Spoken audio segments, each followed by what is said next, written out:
नमस्कार दोस्तों, बोलो श्री राम जय जय राम। भगवान विष्णु के अवतार श्री राम का नाम कौन नहीं जानता है।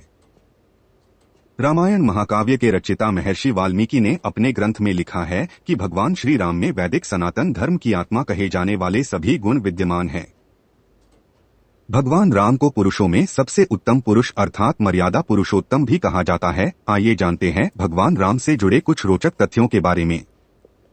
त्रेतायुग में जन्मे भगवान श्री राम अयोध्या के महाराज दशरथ के सबसे बड़े पुत्र थे। लक्ष्मण, भरत, शत्रुघ्न राम के भाई थे। भगवान राम की मां कौशल्या थी और शेष सुमित्रा और कैकेयी के पुत्र थे। भगवान राम का विवाह मिथिला नरेश राजा जनक की पुत्री सीता के साथ हुआ था।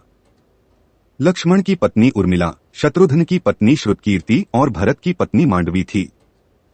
विवाह के पश्चात भगवान राम को राजा दशरथ ने रानी कैकेयी के कहने पर 14 वर्ष के लिए वनवास पर भेज दिया था, क्योंकि एक वचन के अनुसार कैकेयी राजा दशरथ से कुछ भी मांग सकती थी। तो रानी कैकेयी ने दासी मंदोदरी के उकसाने पर भरत को अयोध्या का राजा बनाने और राम को वनवास देने की इच्छा जताई और पिता की आज्ञा का पालन करके भगवान राम सीता और लक्ष्मण के साथ वन की ओर चले गए।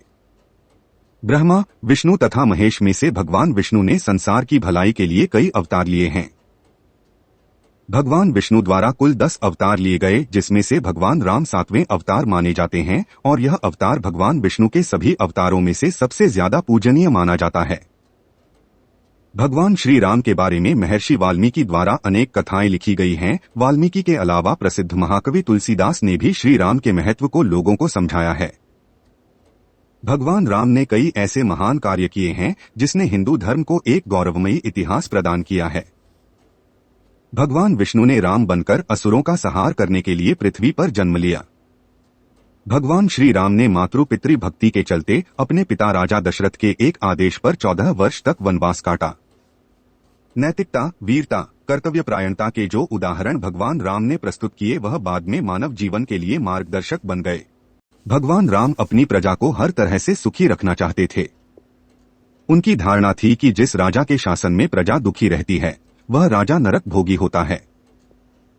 महाकवि तुलसीदास जी ने रामचरितमानस में रामराज्य की विशद चर्चा की है। माना जाता है कि अयोध्या में 11,000 वर्षों तक भगवान राम का दिव्य शासन रहा। वनवास के दौरान भगवान श्री राम ने देश के सभी आदिवासियों और दलितों को संगठित करने का कार्य किया और उनको जीवन जीने की शिक्षा दी। उन्होंने देश के सभी संतों और उनके आश्रमों को राक्षसों, दैत्यों के आतंक से बचाया था। अपने 14 वर्ष के वनवास के दौरान भगवान राम ने भारत की सभी जातियों और संप्रदायों को एक सूत्र में बांधने का कार्य किया। चित्रकूट में रहकर भी उन्होंने धर्म और कर्म की शिक्षा दीक्षा ली। भगवान राम ने भारत भर में भ्रमण कर भारतीय आदिवासी, जनजाति, पहाड़ी और समुद्री लोगों के बीच सत्य, प्रेम, मर्यादा और सेवा का संदेश फैलाया और यही कारण था कि राम का जब रावण से युद्ध हुआ तो सभी तरह की अनार्य जातियों ने राम का साथ दिया।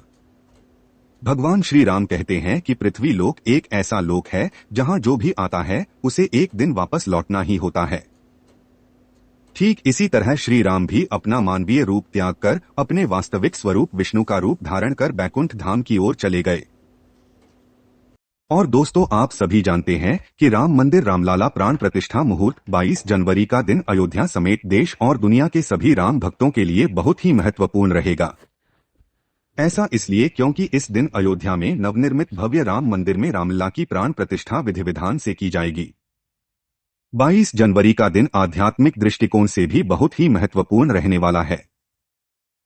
देश भर के सभी मठ मंदिरों को भव्य रूप से सजाया गया है और रामलला के स्वागत के लिए अयोध्या राम मंदिर में भी सभी तैयारियां पूरी की जा चुकी हैं।